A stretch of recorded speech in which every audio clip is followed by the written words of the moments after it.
Hello! Greetings to my subscribers and to my students in mathematics, in elementary mathematics. Our lesson for today is about adding decimal numbers. Okay, I have here 3 examples for you to help you review on your lessons, on your virtual lessons about adding decimal numbers. For our first example, we have here Mrs. Concepcion used 1 and 45 hundredths kilogram 1.45 kilograms of sugar to bake cakes, and 1.72 kilograms to make bibingka, and 1.55 kilograms to make pies. How many kilograms of sugar did she use in all? So how do we add decimals? Okay, so just like how we add whole numbers, the same thing of adding decimals. If you can still remember, when we add whole numbers, the first thing that we are going to do is to align the numbers, right? And then we will align it according to the place value. The same pa rin ang gagawin natin when we add decimal numbers. But the most important thing is to align the decimal point.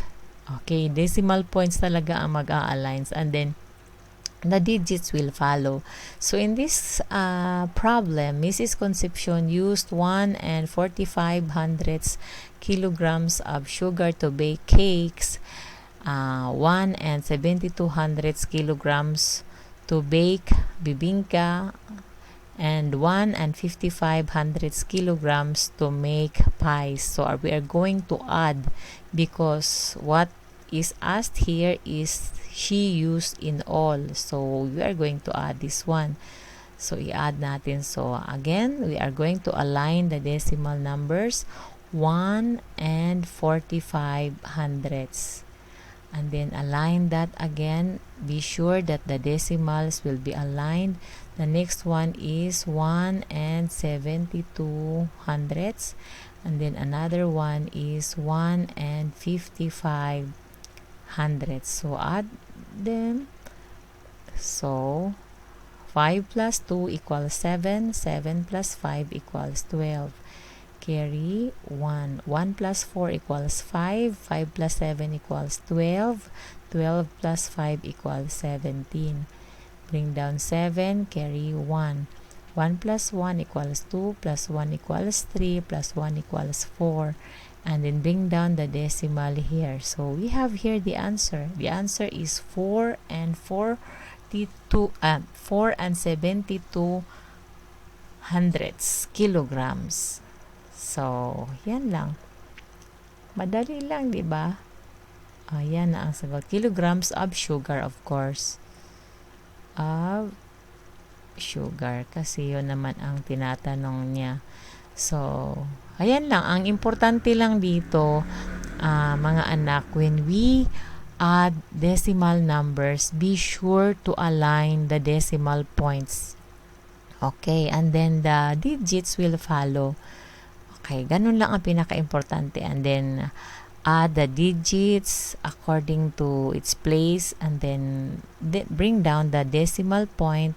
Yun na yung sagot natin. So, let's proceed to the second example. The second example here is, find the sum of 23 and 45 hundredths, 17 and 826 thousandths, and 405 and 6 tenths. Okay, so i-align natin sila, these 3 numbers, or these 3 decimal numbers.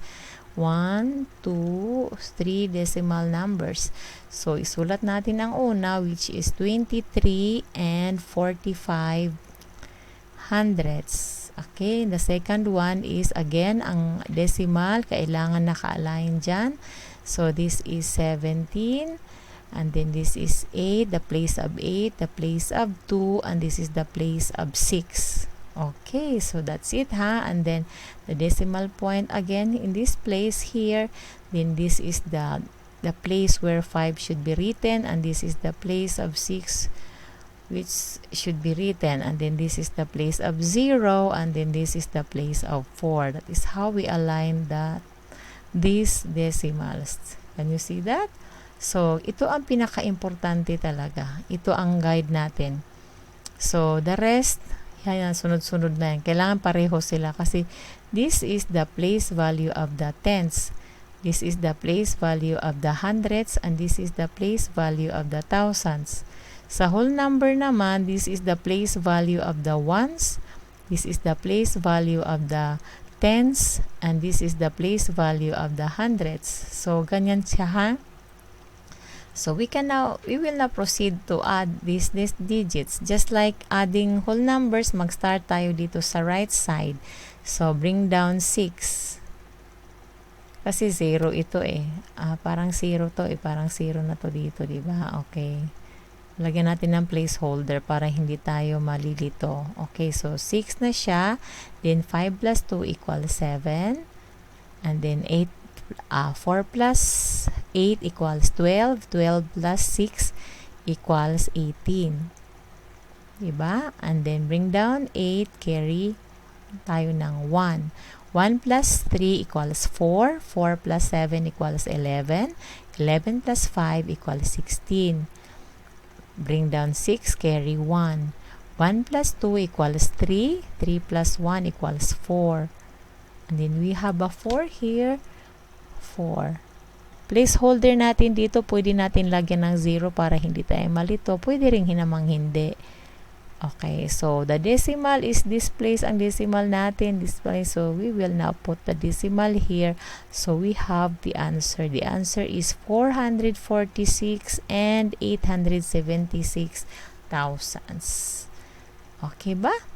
Okay, so that's our answer for this item. Let's proceed to the third example. What is the sum of 6 and 39 hundredths, 72 and 5 tenths, and 8 and 359 thousandths? Again, we will align these decimal numbers. 6 and 39 hundredths. And then the decimal again. Be sure na nauna ang decimal na yan. So this is the place of where 5 should be found, and this is the 2, and this is the place of 7. And then again the decimal here, we have the 3, this is the place of the 8, and this is the place of the 5, and this is the 9. So you can now add.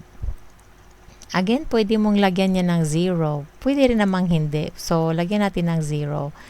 Okay, para alam natin ang ka-align niya. Diba? Ito rin 0. Pwede rin lagyan natin ng 0. So that we will know the alignment. Talagang naka-align talaga siya.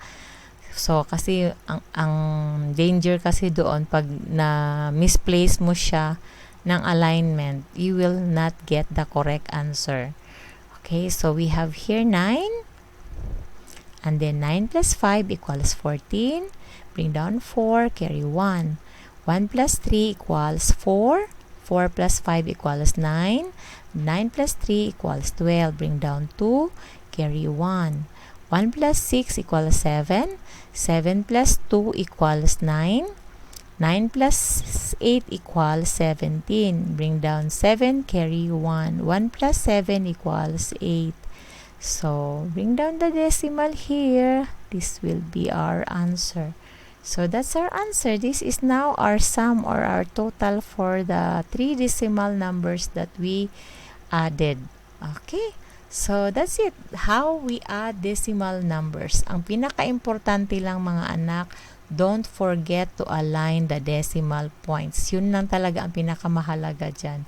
And then if you are a master of adding whole numbers, nako, this is very easy for you. Okay, that's it.